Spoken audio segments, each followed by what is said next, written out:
Living in California, you're probably familiar with the term earthquake country. Despite extensive studies, earthquakes are unpredictable, and without even knowing it, they're happening all the time. Parkfield, California. Despite its population of just 18, this tiny town that sits on the North American plate is quite significant.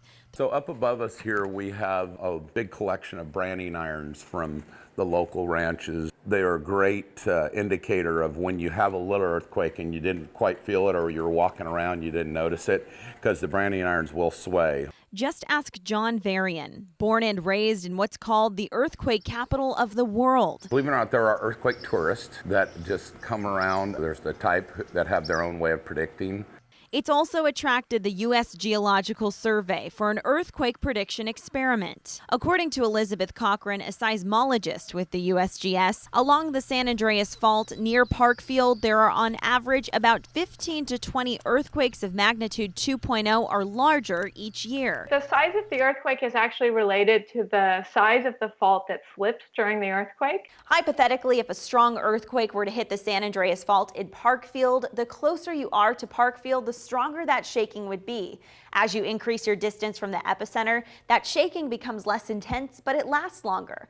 That's because seismic waves increase over time. And as we go down in the crust actually heats up. Once you get below about 10 miles deep, the crust is too warm to have an earthquake. So we can have an earthquake that's about 10 miles deep up to 100 miles long. With so much emphasis on the San Andreas Fault, we can't forget about the Central Coast fault lines.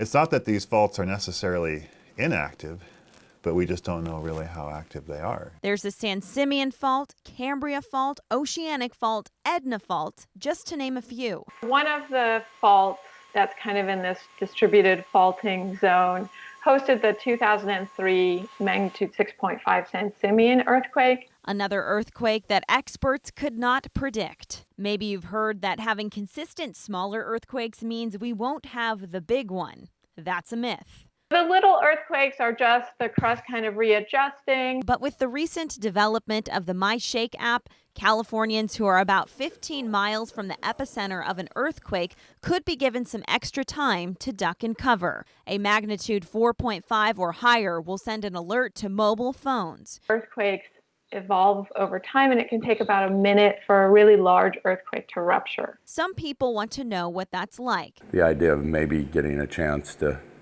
see one or feel one is intriguing for people.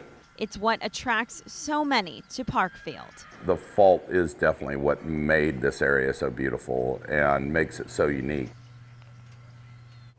According to experts with the USGS, the San Andreas Fault moves about 1 inch per year, which gives seismologists a better understanding on how quickly stress in the earth is building up. Still, it's not enough to know when the next quake will hit.